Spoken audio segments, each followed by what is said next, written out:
Hello friends, ఈరోజు మనం 5 debt free companies గురించి చూద్దాం. డెట్ ఫ్రీ అంటే ఏంటంటే అప్పు లేకుండా ఉన్న కంపెనీస్ డెట్ ఫ్రీ కంపెనీస్ అంటారు. సో ఈ డెట్ టు ఈక్విటీ రేషియో అనేది 0 అని ఉంటుంది. మనకి డెట్ అనేది ఎక్కువగా ఉన్నప్పుడు ఏమవుతుందంటే ఆ కంపెనీ అనేది బాగా అప్పుల్లో కూరుకుపోవటం అనేది చూస్తాం. ఎగ్జాంపుల్స్ మనం చూసినట్లయితే ఫ్యూచర్ రీటైల్, డిహెచ్ఎఫ్ఎల్, ఈ కంపెనీస్ అనేవి బాగా అప్పులు ఉండటం వల్ల ఏంటంటే ఆ కంపెనీ అనేది బాగా డిఫాల్ట్ అయ్యే కండిషన్స్లోకి వచ్చేసింది. సో అలాగా అప్పు తక్కువ ఉన్న కంపెనీస్లో ఏంటంటే ఇన్వెస్ట్ చేస్తే గ్రోత్ అనేది ఎక్కువ ఉండొచ్చు. సో ఏంటంటే వాళ్ళ ప్రాఫిట్స్ ఏదైనా వచ్చినప్పుడు వాళ్ళు డైరెక్ట్గా గ్రోత్ మీద కాన్సన్ట్రేట్ చేయొచ్చు. లేదా ఏంటంటే కొన్ని డెట్ కంపెనీస్ ఏంటంటే ముందు వాటి అప్పుని తెచ్చి తర్వాత గ్రోత్ మీద కాన్సన్ట్రేట్ చేస్తాయి. అలాగే కాకుండా ఈ డెట్ ఫ్రీ కంపెనీస్ అయితే ఏంటంటే డెట్ ఉండదు కాబట్టి అప్పు ఉండదు కాబట్టి డైరెక్ట్గా గ్రోత్ మీద కాన్సన్ట్రేట్ చేస్తాయి అన్నమాట.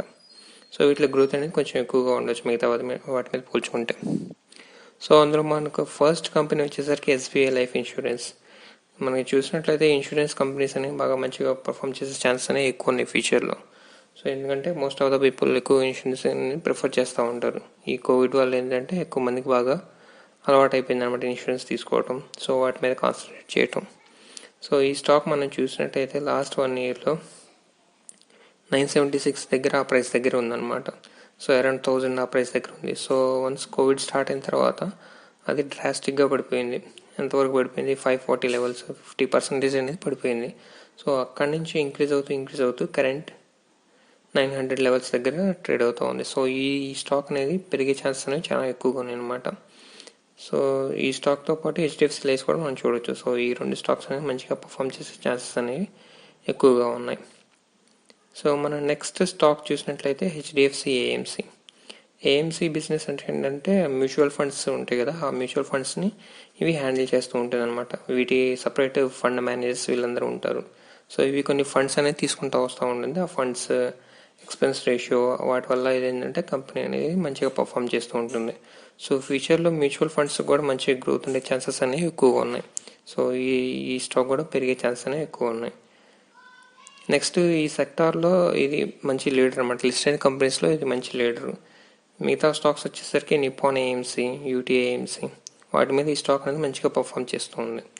నెక్స్ట్ ఈ స్టాక్ లాస్ట్ 1 year లెక్క ట్రేడ్ అవుతుందంటే 3200 ఆ లెవెల్స్లో ట్రేడ్ అవుతూ ఉంది. సో మంచి లెవెల్స్లో ఉంది అప్పుడు. తర్వాత కోవిడ్ వల్ల ఏంటంటే డ్రాస్టిక్గా పడిపోయింది. అరౌండ్ 2000 ఆ లెవెల్ వరకు పడిపోయింది అనమాట. సో అక్కడి నుంచి ఇంక్రీజ్ అవుతూ కరెంట్ సేమ్ లెవెల్స్ దగ్గర కొంచెం ఇంక్రీజింగ్ లెవెల్స్ దగ్గర ట్రేడ్ అవుతూ ఉంది.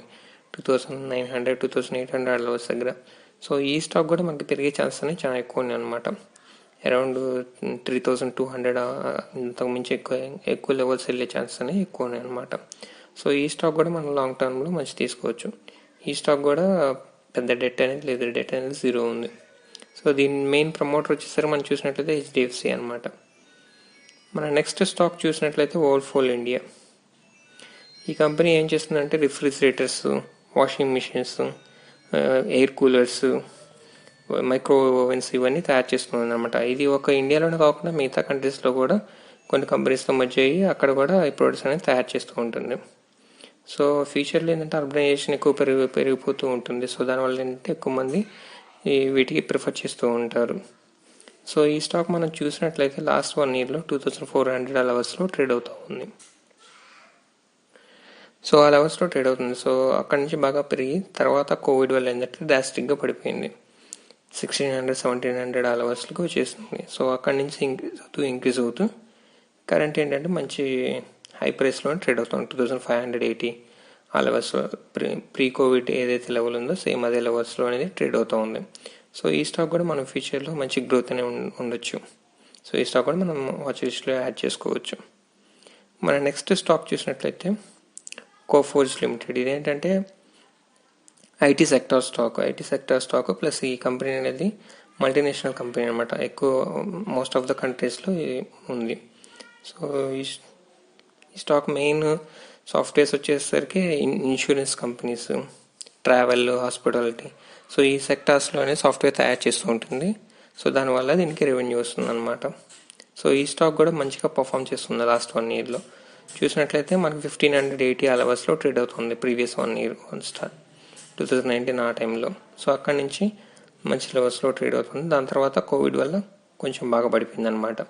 800-900 ఆ లెవెల్స్లో పడిపోయింది. సో అక్కడి నుంచి ఐటీ స్టాక్స్ అనేవి బాగా ర్యాలీ అవుతూ ఉండటం వల్ల ఈ స్టాక్ కూడా మంచిగా పర్ఫామ్ చేయటం వల్ల సో ఈ స్టాక్ కూడా మంచిగా ర్యాలీ అయింది. 2700 ఆ లెవెల్స్ దాకా వచ్చింది. సో ఇప్పుడు 2000 లెవెల్స్ దగ్గర ట్రేడ్ అవుతుంది. సో ఈ స్టాక్ కూడా మనం లాంగ్ టర్మ్కి హోల్డ్ చేయొచ్చు. సో మోస్ట్ ఆఫ్ ద స్టాక్స్కి ఏంటంటే ప్రమోటర్ హోల్డింగ్ అరౌండ్ 70%, అబోవ్ 50% అనేది ఉంది. So det free companies above 50% అంటే మంచిగా గ్రో అయ్యే ఛాన్సెస్ అని ఎక్కువ అనమాట. మన నెక్స్ట్ స్టాక్ 5th స్టాక్ వచ్చేసినట్టయితే హిందుస్థాన్ యూనిలివర్ లిమిటెడ్. ఇదేంటంటే ఎఫ్ఎన్సీజీ కంపెనీ అనమాట. సో ఈ కంపెనీ మనం చూసినట్లయితే ఎఫ్ఎన్సీజీలో వీళ్ళ హోమ్ కేర్, పర్సనల్ కేర్లోనే 30% మార్కెట్ షేర్ అనేది వీళ్ళకుందనమాట.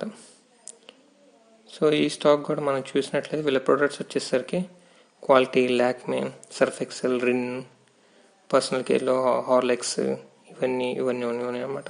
సో చాలా మంచి ప్రొడక్ట్స్ అనేవి వీళ్ళు తయారు చేస్తూ ఉంటారు. సో మోస్ట్ ఆఫ్ ద హౌసెస్లో ఏంటంటే వీళ్ళ ప్రొడక్ట్స్ అనేది యూజ్ చేస్తూ ఉంటారు. సో ఈ స్టాక్ కూడా మనం చూసినట్లయితే లాస్ట్ 1 ఇయర్లో 1900 ఆ లెవెల్స్లో ట్రేడ్ అవుతూ ఉంది. సో దాని తర్వాత కోవిడ్ వల్ల బాగా పడిపోయింది. సో అక్కడి నుంచి డ్రాస్టిక్గా ఇంక్రీజ్ అయిపోయింది అనమాట. ఎఫ్ఎన్సీజీ సెక్టర్ బాగా పర్ఫామ్ చేయడం వల్ల 2500 ఆ లెవెల్స్లో ఇంక్రీజ్ అయింది అనమాట. సో దాని తర్వాత రిజల్ట్స్ వల్ల అంత ఇంపాక్ట్ లేకపోయేసరికి మళ్ళీ పడిపోయింది. సో దాని తర్వాత మంచి లెవెల్స్లో ట్రేడ్ అవుతా ఇప్పుడు కరెంట్ లెవెల్స్ అనేవి 2300, 2400 ఆ లెవెల్స్లో ట్రేడ్ అవుతుంది.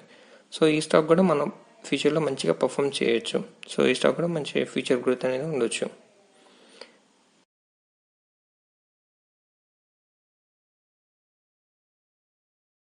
ఇప్పుడు మనం ఈ స్టాక్స్ యొక్క లెవెల్స్ చూద్దాం. నేను ఆల్రెడీ జీరోతో లాగిన్ అయ్యాను. వన్స్ ఈ లెవెల్స్ చూసే ముందు ఒక విన్నపం, మీకు కనుక నా ఎక్స్ప్లెనేషన్ నచ్చినట్లయితే లైక్ చేయండి, మీ ఫ్రెండ్స్కి ఎవరికైనా ఉంటే షేర్ చేయండి. సో ఫస్ట్ నేను ఎస్బీఐ లైఫ్ అని తీసుకున్నాను. సో ఎస్బీఐ లైఫ్ మనం చూసినట్లయితే 901 లెవెల్ దగ్గర ట్రేడ్ అవుతుంది. సో ఈ రోజు అనేది బాగా ఇంక్రీజ్ అయింది. 83 లెవెల్స్ నుంచి 900 లెవెల్కి ఇంక్రీజ్ అయింది. సో ఈ స్టాక్ మనం ఎక్కడ తీసుకోవచ్చు అంటే 857 లెవెల్కి వచ్చినప్పుడు కొంత క్వాంటిటీస్ అనేది యాడ్ చేసుకోవచ్చు. సో అది కాకుండా ఇంకా ఫాలో అవుతున్నప్పుడు మనకి ఈ లెవెల్ అనేది స్ట్రాంగ్ సపోర్ట్ కింద తీసుకోవచ్చు. 830 లెవెల్ అనేది మనం స్ట్రాంగ్ సపోర్ట్ కింద తీసుకోవచ్చు. సో ఈ లెవెల్స్లో కొన్ని ఎక్కువ క్వాంటిటీస్ అనేది తీసుకోవచ్చు. మనం చూసినట్లయితే ఈ స్టాక్ బాగా సేమ్ లెవెల్స్లో ట్రేడ్ అవుతుంది. సో ఇంక్రీజ్ అయ్యే ఛాన్సెస్ అనేవి ఎక్కువ ఉన్నాయి. Next HDFC AMC.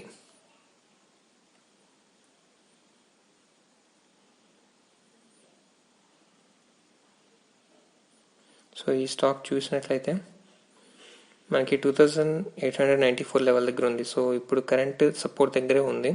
సో కావాల్సింటే కొంత క్వాంటిటీస్ యాడ్ చేసుకోవచ్చు. లేదు ఇంకా పడిపోతూ ఉన్నప్పుడు నెక్స్ట్ ఈ లెవెల్ దగ్గర 2790 లెవెల్ దగ్గర 2790 దగ్గర కొన్ని క్వాంటిటీస్ అనేది యాడ్ చేసుకోవచ్చు అనమాట.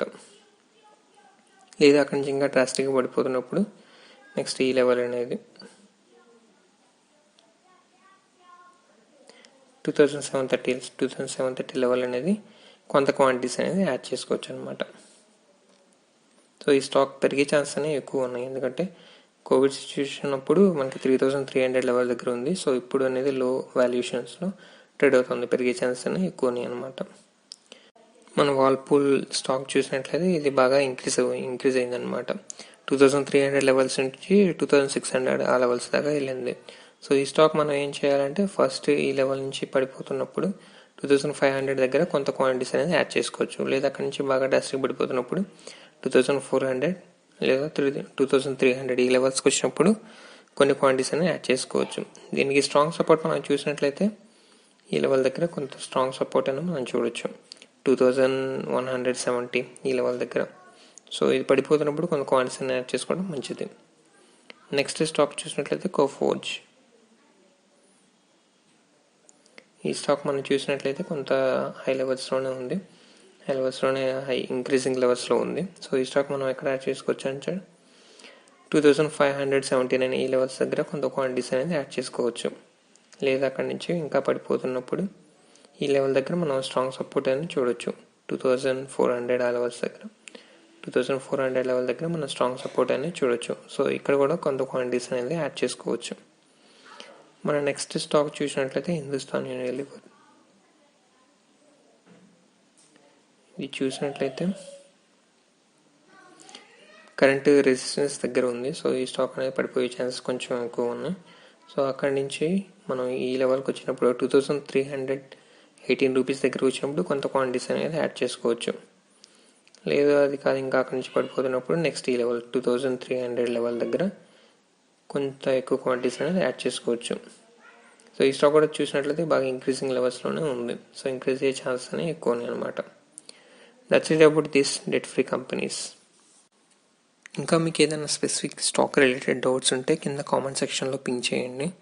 మీకు కనుక నా ఎక్స్ప్లెనేషన్ నచ్చినట్లయితే లైక్ చేయండి, షేర్ చేయండి. Thank you.